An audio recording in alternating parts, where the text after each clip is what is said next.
주님께 영광 돌립니다. 오늘 예배 참여한 우리 모든 성도님들 가정에 주님의 크신 은혜가 함께 하시기를 간절히 축원을 드립니다.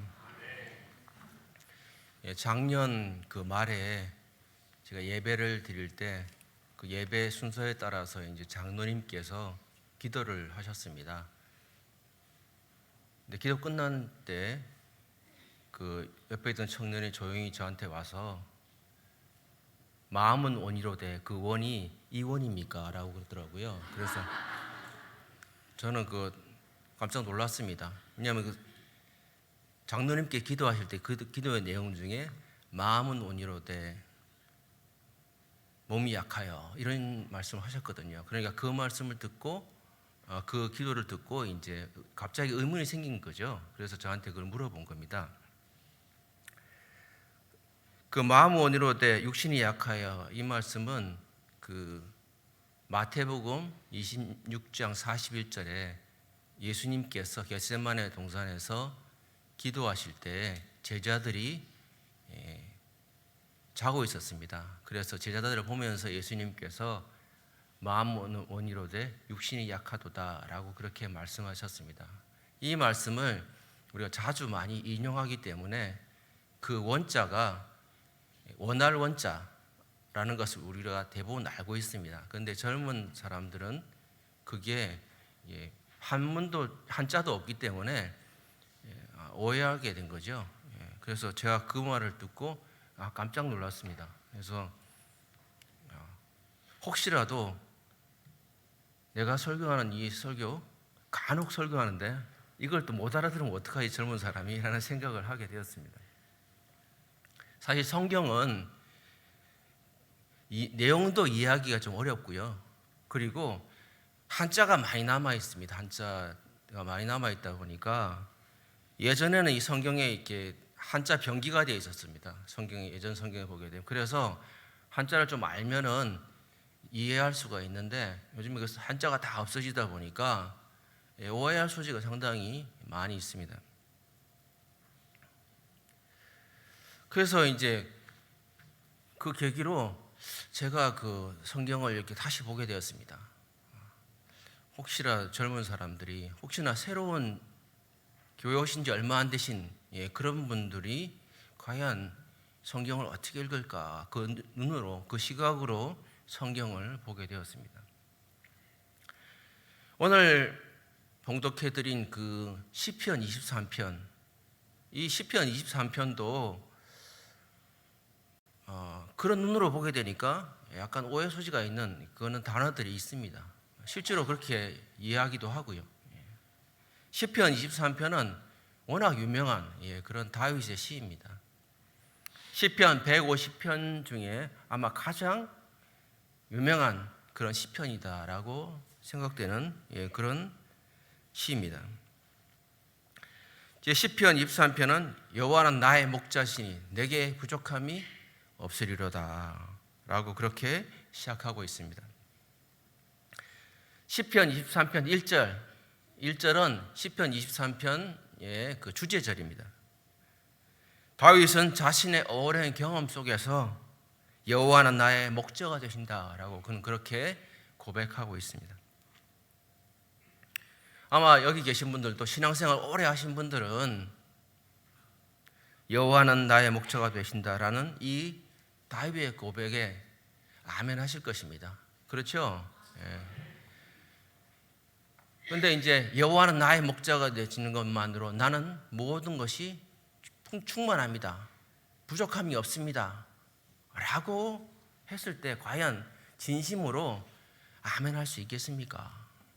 여호와 한 분만으로, 하나님 한 분만으로 나는 충분합니다 라고 했을 때 과연 그 고백에 진심으로 아멘 할 수 있겠습니까?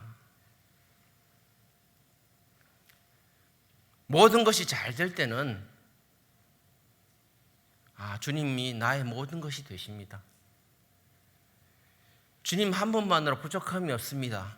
주님을 찬양합니다. 할렐루야 라고 할 수 있습니다. 그런데 우리의 삶이 늘 그렇습니까? 어려움도 있고 괴로운 일도 많이 있죠. 그럴 때 과연 우리가 정말 여호와는 나의 목자시니 내가 부족함이 없습니다 라고 그렇게 고백할 수가 있겠습니까? 매일매일 삶 속에서 우리는 부족함이 많은 그런 삶을 살아가고 있습니다. 저도 목회할 때는 풍족하지는 않았지만 그래도 좀 부족함이 없이 살았던 것 같습니다. 그래서 가끔 TV에서 우리나라 개인 부채가 매우 높다 이런 뉴스 나오기도 하고 주택담보대출 이걸 너무 많이 한다. 여기 계신 분들 많죠? 그런 뉴스를 볼 때마다 사실 좀 이해가 안 갔습니다. 왜 이렇게 사람들 빚을 많이 지고 사나? 왜냐하면 저는 그때 빚이 없었거든요. 근데 저는 지금 월급 생활자입니다. 그러다 보니까 지금 빚이 있어요. 주택담보대출이 있습니다. 그러다 보니까 재작년에 막 이자가 올라가기 시작하니까 이자 오를 때마다 막 걱정이 막 쌓이는 겁니다. 그래서 우리 성도님들의 마음을 조금씩 이해하게 됐습니다. 저도 사실 목회하기 전에도 목회할 때도 그 전에도 이것저것 제가 알바한 것이 한 20가지 이상 되거든요. 그러다 보니까 그래도 어느 정도 좀 이해한다라고 생각했는데 그까지는 아직 미치지 못했던 것 같아요. 근데 제가 직장 생활을 하다 보니까 어느 정도 조금 더 이해가 되는 것 같습니다. 우리는 매일매일 삶 속에서 여러 가지 어려운 점 그리고 부족한 점이 많이 있습니다. 다윗은 어떻게 여호와는 나의 목자시니 내가 부족함이 없습니다 라고 그렇게 고백할 수 있었을까요? 다윗이 자신이 그렇게 고백하는 이유를 2절부터 6절까지를 설명해 주고 있습니다. 시편 23편을 자세히 그리고 천천히 읽어보게 되면 저도 여러 번 그전에도 많이 읽었지만 오늘 말씀을 준비하면서도 수십 번 제가 읽었는데 이거 쫙 읽으니까 이게 그림이 떠오르게 되고 짧은 영상을 떠오르게 되었습니다. 요즘 유행하는 쇼츠라든지 릴스 같이 이렇게 짧은 이렇게 영상을 한번 상상해 보면 이 시를 조금 더 이해할 수가 있습니다. 첫 번째 장면은 뭐냐면 양들이 풀밭에서 한가롭게 쉬는 그런 장면입니다. 2절의 말씀 보면 그가 나를 푸른 초장에 누이시며 쉴만한 물가로 인도하시는다. 이 말씀을 딱 듣게 되면 그런 광경이 떠오르게 되는 거죠. 다윗은 어릴 적 목동이었습니다. 양들은 맹수처럼 이빨이 강하지도 않고 발톱도 없습니다. 그리고 빠르지도 않습니다. 무엇보다도 양들은 눈이 나쁘다고 합니다. 그래서 길을 잃어버릴 때가 많아요. 이 약육강식이 판치는 정글에서 양은 멸종돼야 마땅한 그런 동물입니다.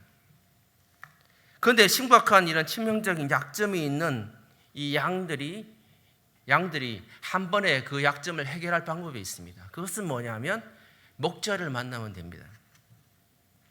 목자는 양들을 푸른 물밭으로 인도해주고 그리고 때로는 맹수들이 공격해 올 때 그들을 물리쳐 줍니다. 그렇기 때문에 양들이 좋은 목자를 만나는 것만큼 복은 없을 것입니다. 다윗이 목동이던 시절 양들을 꼴이 많은 그런 풀밭으로 물가로 인도하였습니다. 때론 양들을 위협하는 맹수들이 올 때 그들을 쫓아냈습니다. 양들에게 있어서 다윗은 분명 좋은 목자였을 것입니다. 다윗은 자신의 경험을 바탕으로 하나님께서 나의 목자가 되신다라고 그렇게 고백할 수 있었던 것입니다. 다윗의 인생을 보면 그렇게 고백할 수 있습니다.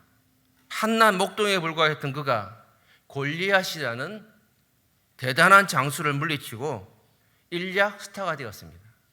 그는 장군으로 승승장구하였고 그리고 사울 왕의 사위가 되었습니다. 그 앞에 정말 거칠 것이 없을 것 같은 그런 인생이었습니다.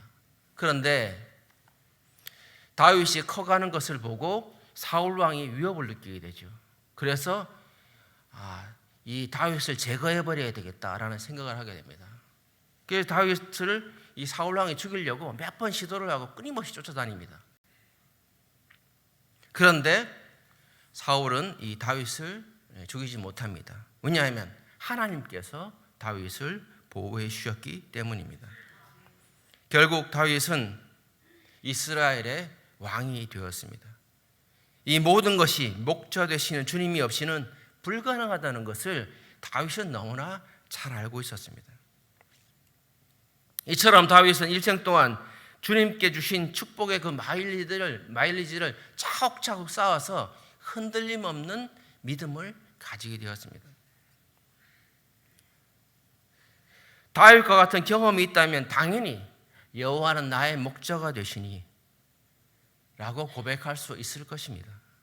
믿음은 과거 주님을 만난 경험에서 시작합니다. 그리고 지금 나의 믿음은 과거 오랫동안 쌓아왔던 그 은혜가 있었기 때문에 나의 믿음이 완성되는 거죠. 만약 그것이 없다고 한다면은 과거에 주님을 만난 경험, 하나님 주신 그 축복, 은혜가 없으면은 사실 믿음을 지키기가 진짜 어렵습니다. 지금 현재 나의 믿음은 과거에 그 믿음에 축적된 결과였습니다. 오늘 이 시간은 찰나죠. 순간입니다. 오늘은 없어요, 사실상. 우리에게 미래가 있는 거죠. 그 미래는 무엇이 결정하느냐? 우리의 과거의 경험에서 결정하는 것입니다. 과거의 믿음 생활을, 올바른 믿음 생활을 하고 그리고 하나님의 많은 축복을 받았다고 한다면 분명 우리의 미래는 믿음의 삶으로 갈 것이고 우리는 그것으로 인해서 믿음의 삶을 살아가게 될 것입니다. 저에게도 반복되는 은혜의 경험이 있습니다. 그렇기 때문에 이 순간 미래에 대한 두려움, 그것은 없어요. 왜냐하면 과거에 하나님께서 그러한 나에게 많은 은혜를 주셨기 때문에 당연히 미래는 보이지 않지만은 거기에 주님께서 함께 하심을 믿기 때문입니다. 여러분은 지금까지 목자 되시는 주님의 인도하심으로 살아가고 있습니까? 모든 것이 주님의 은혜라고 고백할 수 있겠습니까? 그렇다면 다윗처럼 여러분도 여호와는 나의 목자시니 내게 부족함이 없으리로다 라고 고백할 수 있습니다. 이 두 번째 장면은 뭐냐면 자동차를 타고 터널을 지나가는 그런 장면을 한번 상상해 보십시오. 3절의 말씀 보시면 내 영혼을 소생시키시고 자기 이름을 위하여 의의 길로 인도하시는도다. 이것을 그 세번역 성경으로 보면은 나에게 다시 새 힘을 주시고 당신의 이름을 위하여 바른 길로 나를 인도하신다라고 그렇게 번역하고 있습니다. 내 영혼을 소생시키시고라고 하면 대단히 거대한 것처럼 보이는데 나에게 힘을 주신다, 나를 회복시켜 주신다라는 그런 말씀입니다. 4절의 말씀은 내가 사망의 음침한 골짜기를 다닐지라도 해를 두려워하지 않을 것은 주께서 나와 함께 하심이라. 주의 지팡이와 막대기가 나를 안위하시나이다. 이 말씀에 내가 사망의 음침한 골짜기를 다닐지라도 해를 두려워하지 않을 것은, 이 해도 젊은 사람이 오해할 수 있습니다. 하늘에 있는 해로. 여기에는 해롤 해자거든. 해롤 해. 그러니까 이것을 번역하면 누가 나를 해칠지 걱정하지 않는다라는 그런 말씀이죠. 다윗이 언제 시편 23편을 썼을까요?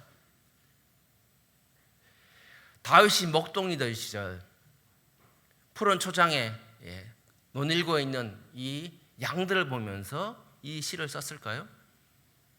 아니면 왕이 되어서 그가 왕궁에서 황금 의자에 앉아서 지난 삶을 돌아보면서 이 시를 썼을까요? 둘 다 아닙니다. 대체적으로 이 성경학자들은 말하기를 이 시를 쓴 때는 다윗이 그 압살롬의 반란으로 인해 가지고 쫓겨다닐 때 썼다라고 합니다. 압살롬은 다윗의 아들입니다.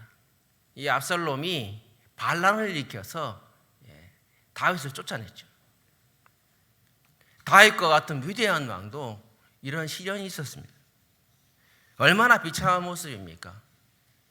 하루아침에 왕의 자리에 쫓겨나서 도망가는 신세인이 말입니다. 가장 가까운 사람으로부터 배신을 당하는 것만큼 괴로운 일은 없을 것입니다. 더군다나 자신의 아들이 그랬을 때 그 아비로서의 그 심정은 어떻겠습니까? 다윗은 모든 것을 잃어버렸습니다. 그는 목숨이 위태로운 그런 상황이 되었습니다. 이럴 때 한가롭게 다윗은 여호와는 나의 목자가 되시니 내가 부족함이 없으리로다 라고 그렇게 그는 찬양을 하고 있습니다. 어떻게 그것이 가능할까요? 다윗은 과거에 수없이 많은 죽음의 고비를 넘겼던 경험이 있습니다. 그 수없이 이 죽음의 고비를 넘기는 그때 주님께서 자신을 구원하신 또한 그런 경험이 있습니다. 만약 그런 경험이 축적되지 않았다고 한다면 이런 일이 당하면 그냥 무너져 버렸을 겁니다. 그가 가진 모욕감을 참을 수 없었을 것입니다. 하지만 다윗은 그 모욕감과 괴로움을 참고 인내하였습니다. 왜 그럴까요? 그 이유는 주님께서 다시 회복시켜 주실 것을 믿었기 때문입니다. 이 제주도에는 터널이 없지만 육지에는 터널이 많습니다. 이 서울에도 터널이 여러 개 있습니다. 제가 살았던 곳에 남산 터널이라고 아주 오래된 터널이 있습니다. 저는 거기를 여러 번 거기 지나가 다녔습니다. 근데 이 남산 터널이 상습 정체 구간입니다. 그러다 보니까 지나갈 때 항상 거기가 막힐 때가 많아요. 그러니까 막히면은 그 터널 안에서 하염없이 기다려야 됩니다.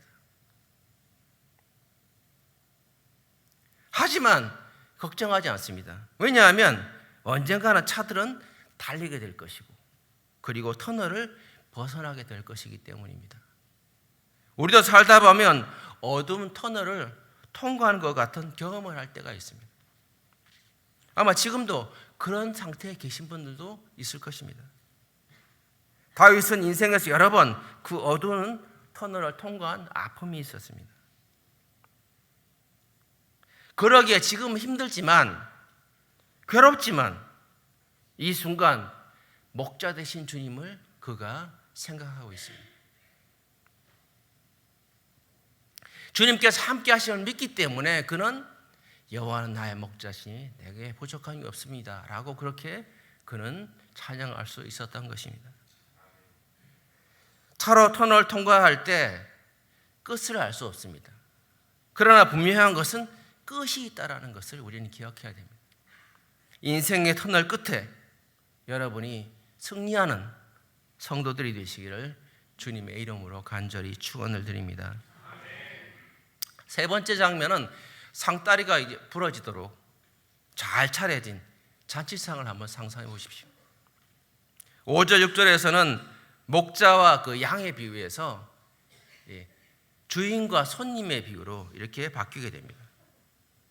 다윗은 현실은 현재 암담하지만 자신의 인생의 주인이신 주님께서 언젠가는 자신을 회복시켜 주실 것이다 라고 그는 상상하고 있습니다. 그래서 지금 현실은 어렵지만 앞으로 벌어질 일에 대해서 그는 상상하고 있는 것입니다. 그래서 그 상상하는 것을 시로 이렇게 적은 것입니다. 5절의 말씀 다시 보시면 주께서 내 원수의 목전에서 내게 상을 차려주시고 기름을 내 머리에 부으셨으니 내 잔이 넘치나이다. 여기서 상, 트로피가 아니고 잔치상, 밥상이죠. 다윗은 지금 배를 골고 있지만은 조만간 주님께서 다윗에게 진수성찬을 차려주실 것이다 라고 그런 기대하고 있습니다. 지금은 몰골이 초라하지만은 주님께서는 좋은 옷을 준비해 주셔서 자신을 잘 차려줄 것이고, 그리고 머리에 기름을 발라주셔서 단정하게 해주실 것이다, 그렇게 확신하고 있습니다. 지금은 목이 타들어가는 갈증에 있지만은 주님께서 언젠가는 잔이 넘치도록 포도주를 부어주실 것이다 라고 그는 그렇게 믿고 있습니다. 6절의 말씀 보시면 나의 평생의 선하심과 인자하심이 정녕 나를 따르리니 내가 여호와의 집에 영원히 살리로다. 여호와의 집에 영원히 산다. 여호와의 집은 예루살렘 성전입니다. 예루살렘 성전은 예루살렘 성 안에 있습니다. 다윗은 자신이 받을 축복이 자기에게만 일시적인 것이 아니라 대대손손 그것이 이어지기를 바라고 있고 또 그것을 믿고 확신했습니다. 그 바람대로 다윗은 얼마 가지 않아서 자신의 왕권을 다시 찾게 되었습니다. 뿐만 아니라 대대손손 다윗의 후손들이 왕의 지위를 누리게 되었습니다. 더 영광스러운 것은 다윗의 혈통에서 예수 그리스도가 나시게 되신 것입니다. 시편 23편을 자세히 보면 내가라는 단어가 13번 나옵니다. 신앙 고백은 뭐냐면 자기 고백입니다. 믿음이라는 건 자기 고백이에요. 옆에 있는 사람이 아무리, 또 부모가 아무리 신앙이 좋다고 해도 나와는 아무런 상관이 없죠. 왜? 내 고백이 없으니까. 내 경험이 없기 때문입니다. 내 자신, 나에 대한 믿음, 나는 과연 하나님과 어떤 관계가 있는가라는 것을 한번 생각해 봐야 됩니다. 나는 과연 이 다윗처럼 고백할 수 있을까? 한번 이 시편 23편을 이 내가, 나를 여기에 자신을 한번 대입해 보셔서 나를 강조하면서 한번 1편에서 1절에 6절까지를 한번 같이 읽어보겠습니다. 여호와는 나의 목자시니 내게 부족함이 없으리로다. 그가 나를 푸른 초장에 누이시며 쉴만한 물가로 인도하시는도다. 내 영혼을 소생시키시고 자기 이름을 위하여 의의 길로 인도하시는도다. 내가 사망의 음침한 골짜기를 다닐지라도 해를 두려워하지 않을 것은 주께서 나와 함께 하심이라. 주의 지팡이와 막대기가 나를 안위하시나이다. 주께서 내 원수의 목전에서 내게 상을 차려주시고 기름을 내 머리에 부으셨으니 내 잔이 넘치나이다.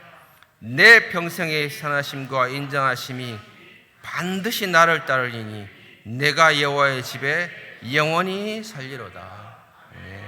사랑하는 성도 여러분, 아직도 목자 되신 한 분만으로 부족하십니까? 아니면 부족함이 없으십니까? 부족하든 부족하지 않든 주님께서는 매일매일 여러분과 함께 하심을 기억하시기를 주님의 이름으로 간절히 축원을 드립니다. 아멘. 기도드리겠습니다.